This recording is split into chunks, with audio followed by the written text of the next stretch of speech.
স্বয়ং আল্লাহ রাব্বুল আলামিন এই দিনের আগমনের শুভ সংবাদ কোরআনুল কারীমে আল্লাহ পাক ঘোষণা করেছেন। আল্লাহ বলেন, কুল বিফাদলিল্লাহি ওয়া বিরহমাতিহি ওয়া বিযালিকা ফালইফরাহু হুয়া খায়রুম মিম্মা ইয়াজমাউন। জোরে বলুন সুবহানাল্লাহ। সুবহানাল্লাহ।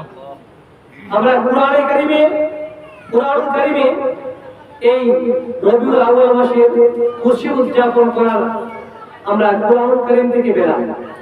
হাদিস শরীফের মধ্যে অসংখ্য অগণিত হাদিস শরীফ রয়েছে যেখানে মিলাদুন নবীর কথা বলা হয়েছে। বাবারা আমার, ভাইয়েরা আমার, আমাদের মাঝে অনেকেই আমরা কি পাই না, মিলাদ বলতেই মাথা নষ্ট হয়ে যায়। মিলাদ বেদাত, মিলাদ শরীফের মধ্যে রাসূলকে দাঁড়িয়ে সালাম দেওয়া বেদাত, শিরক, এরকম ভাবে বলাবলি সমাজের মধ্যে আছে। আসলে এটা কোশ্চেন কারণ ঠিক না। যারা এরকম বলে আস্তে আস্তে এরকম বলা থেকে বিরত থাকে, এরকম বলে সমাজে ফিতনা সৃষ্টি করবেন না। আপনার ইমামুল আইম্মা মোল্লা আলী কারি রাহমাতুল্লাহি আলাইহি যারা আলেম তারা অবশ্যই চিনেন এবং বুঝবেন। এই মোল্লা আলী কারি রাহিমাহুল্লাহর কিতাব না পড়ে এই পৃথিবীতে কেউ আলেম হতে পারবে না। সুবহানাল্লাহ। যারা আজকে ঈদে মিলাদুন নবী শুনলে মাথা নষ্ট হয়ে যায়, আমি তাদেরকে উদ্দেশ্য করে বলবো, বাবারা আমার, ভাইরা আমার, আমরা পরস্পরে ভাই মুসলমান ভাই আমরা এক হতে কেন পারবো না? আমাদের কোরআন হাদিস যদি আমরা রিসার্চ করি তাহলে আমরা সুন্দরভাবে আমরা একত্রিত হয়ে চলতে পারি। বাবারা আমার, ভাইরা আমার, আমরা কেন ফতোয়াবাজি করব? যিনি মোল্লা আলী কারি রাহমাতুল্লাহি আলাইহি, যিনি মিশকাত শরীফের শরহ মিরকাত লিখেছেন, এরকম ভাবে অসংখ্য অগণিত কিতাব যিনি লিখেছেন, যার কিতাব না পড়লে পৃথিবীতে কোনো মানুষ আলেম হতে পারবে না। সুবহানাল্লাহ। সুবহানাল্লাহ। মোল্লা আলী কারি রাহমাতুল্লাহি আলাইহি তিনি বলতেছেন, ঈদ প্রত্যেকটা মানুষের জন্মের আনন্দ হওয়া, প্রত্যেকটা মানুষের জন্য ঈদ হতে পারে। সুবহানাল্লাহ।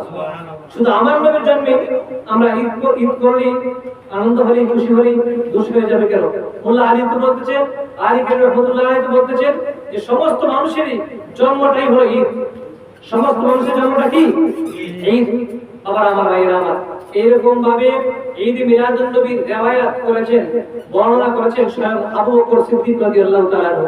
তিনি বলেন, قال আবু বকর সিদ্দিক রাদিয়াল্লাহু তাআলা আনহু, মান আনফাকা দিরহামা আলা কিরাতি মাউলিদিন নবী সাল্লাল্লাহু আলাইহি ওয়াসাল্লাম রাফিয়াতি কানা রাফিয়াতি ফিল জান্নাহ।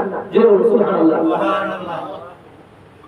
হযরত আবু বকর রাদিয়াল্লাহু তাআলা আনহু তিনি বলেন, যে ব্যক্তি মিলাদ মাহফিল, যেখানে মিলাদ মাহফিল অনুষ্ঠিত হবে, ওই মিলাদ মাহফিলে 1 দিরহাম পরিমাণ টাকা দান করবে। সুবহানাল্লাহ। সুবহানাল্লাহ। 1 দিরহাম পরিমাণ টাকা দান করবে, সেই ব্যক্তি কাল রাফিয়াতি ফিল জান্নাত, আমি আবু বকরের সাথে জান্নাতে একসাথে থাকব। সুবহানাল্লাহ। সুবহানাল্লাহ। বিশিষ্ট তাবী, আমরা যার নাম সর্বক্ষণ শুনি, যাকে চিনি, হযরত হাসান বসরি রাদিয়াল্লাহু তাআলা আনহু, তিনি ছিলেন বিশিষ্ট তাবী। তাবী কাকে বলে? যিনি অসংখ্য অগণিত সাহাবার সাক্ষাৎ পেয়েছেন, যিনার উস্তাদ ছিলেন সাহাবায়ে কেরাম। সুবহানাল্লাহ। বাবা আমার, ভাইরা আমার, এই হাসান বসরি রাদিয়াল্লাহু তাআলা আনহু তিনি বলেন, আমার হাসান বসরির যদি উহুদ পরিমাণ, স্বর্ণের পাহাড় পরিমাণ সম্পদ থাকতো, আমি হাসান বসরি মিলাদ মাহফিলের নামে আমার উহুদ পরিমাণ সম্পদ, টাকার পাহাড়, সম্পদের পাহাড়, আমার স্বর্ণের পাহাড় এই মিলাদ মাহফিলের নামে দান করে দিতাম। জোরে বলুন সুবহানাল্লাহ। বাবা আমার, ভাইরা আমার, অসংখ্য অগণিত আপনার কোরআন হাদিস ইজমা কিয়াস রিসার্চ করলে, তালাশ করলে, সন্ধান করলে আপনার ওই মিলাদ এবং কিয়ামের দলিল পাওয়া যায়। বাবা আমার, ভাইরা আমার, অনেকেই আমাকে প্রশ্ন করেছেন যে আমরা যে মিলাদের মধ্যে দাঁড়ায় কিয়াম করি, এটা কই পাইলাম? বাবা আমার, ভাইরা আমার, আপনার এটা আমাদের আসলে ভালোবাসার বহিঃপ্রকাশ। ভালোবাসার একটা মাসালা হলো প্রেমের, ভালোবাসার, আশিকের অনেক সময় অনেক ক্ষেত্রেই দলিলের প্রয়োজন পড়ে না। সুবহানাল্লাহ। এখন যদি আপনি, গতকালকে আমি দেখলাম একটা ফেসবুকের মধ্যে যে তাহিরি হুজুরকে নিয়ে একটা প্রসঙ্গ আসছে।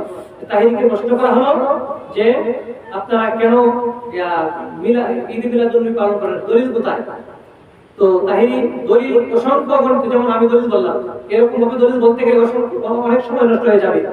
অসংখ্য অগণিত দলিল থাকার পরেও উনি বলে ফেলেছেন যে আমরা বিনা দলিলে আশেক হয়ে আমরা মাসুক হয়ে আশেক হয়ে আকর্ষণে আল্লাহ রাসূলের ঈদ মিলাদুন নবী পালন করি, নবীকে দাঁড়িয়ে সালাম জানাই, আশেকের কোনো দলিলের প্রয়োজন হয় না। যে বলুন সুবহানাল্লাহ। তো ওই ব্যক্তি যে ব্যক্তি প্রশ্ন করলো ওনাকে এই কথা তাহির সাহেব বলল।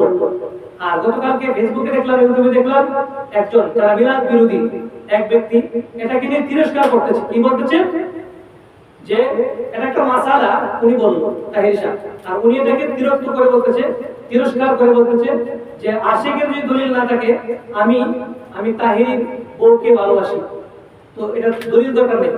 নাউজুবিল্লাহ বলে এরকম খেয়াল ধারণা কোনো মানুষের হতে পারে? চরিত্রহীন ছাড়া এরকম ধারণা হতে পারে না।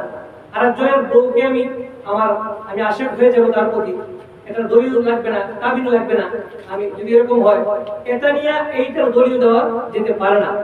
এক জায়গার জিনিস আর এক জায়গায় লাগানো ঠিক হবে না। উনি কোন মানসিকতার কথা বললেন আর আপনি কোন মানসিকতা নিয়ে এটাকে নিয়ে ফেসবুকে ইউটিউবে ছেড়ে দিলেন, এটা আল্লাহ যেন আমাদেরকে এরকম বিভ্রান্ত থেকে আল্লাহ যেন হেফাজত রাখেন। আমরা বলি আমিন। আরেকটু জোরে বলুন আমিন। যদি আশিকের দলিল থাকতো, হযরত হানজালা আমরা সকলে জানি উনি যখন ফরজ গোসল করার জন্য নদীর ঘাটে গেলেন, গোসল করেননি, আর ওইদিকে শুনেছেন রাসূল সাল্লাল্লাহু আলাইহি ওয়াসাল্লাম নবী পাক সাল্লাল্লাহু আলাইহি ওয়াসাল্লাম তিনি উহুদের জমিনে শহীদ হয়ে গেছেন। কি হয়ে গেছেন? শহীদ হয়ে গেছেন। আল্লাহর নবী শহীদ হন নাই, তিনার দন্দ মুবারক শহীদ হয়েছে। সুবহানাল্লাহ। সুবহানাল্লাহ।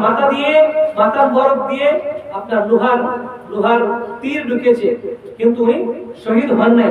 আর এদিকে ইহুদি নাসারারা ঘটনা করে দিয়েছে যে মুহাম্মদ কাতাল হয়ে গেছে ইহুদের জমিনে। যিনি বলুন নাউজুবিল্লাহ।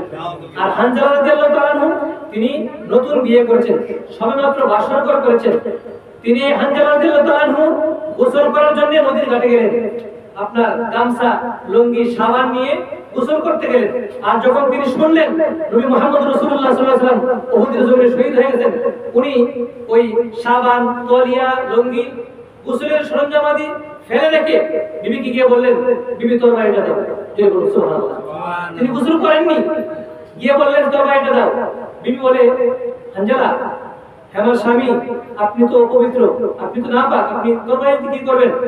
হানজালা বলে, বিবি তুমি আমাকে তরবারি দাও, যার জন্য গোসল করব, যার জন্য আমার জীবন প্রাণ, যার জন্য আমার মরণ, যাকে আমি জীবনের চাইতে বেশি ফেলেছি, যার জন্য আমার সমস্ত কিছু বিসর্জন দিয়ে দিয়েছি, তিনি আজকে দুনিয়াতে ইহুদি শহীদ হয়ে গেছে আমার দয়াল নবীজি। জয় বলুন সুবহানাল্লাহ। হযরত হানজালাকে বললেন, বিবিকে বললেন, বিবি তুমি তরবারি দাও, আমি উহুদে যাব, তোমার নবী নাই ইহুদি, তোমার সাথে দেখা হবে আমার হাসরে। আবার আমার ভাইয়েরা, আমার কথা বলার উদ্দেশ্য হলো ফরজ গোসল হলে একটা মানুষ মাটিতে পা দেওয়া পর্যন্ত না যায়, মাটি তার জন্য হারাম হয়ে যায়।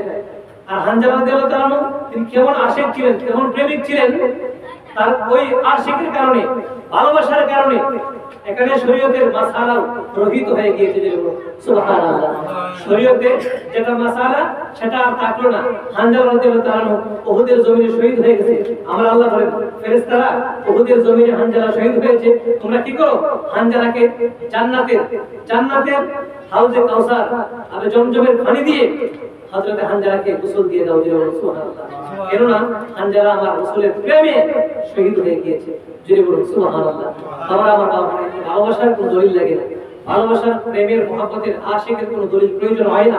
এটাই আল্লামা তাহিরি সাহেব মাতাজিল্লুহুল আলী তিনি প্রমাণ করতে চেয়েছিলেন, প্রকাশ করতে চেয়েছিলেন, কিন্তু বাতিলপন্থীরা এটাকে নিয়ে তিরস্কার করেছে। আমরা বলি নাউজুবিল্লাহ। আমার বাবার ভাইরা, ঈদ মিলাদুন নবী আমরা কোরআনও পেলাম, হাদিসও পেলাম, ইজমা কিয়াসও পেলাম। আল্লাহ কোরআন কারীমে অসংখ্য জায়গার মধ্যে ঈদ মিলাদুন নবীর কথা আল্লাহ পাক স্বয়ং নিজে মিলাদুন নবী উদযাপন করেছেন। সূরা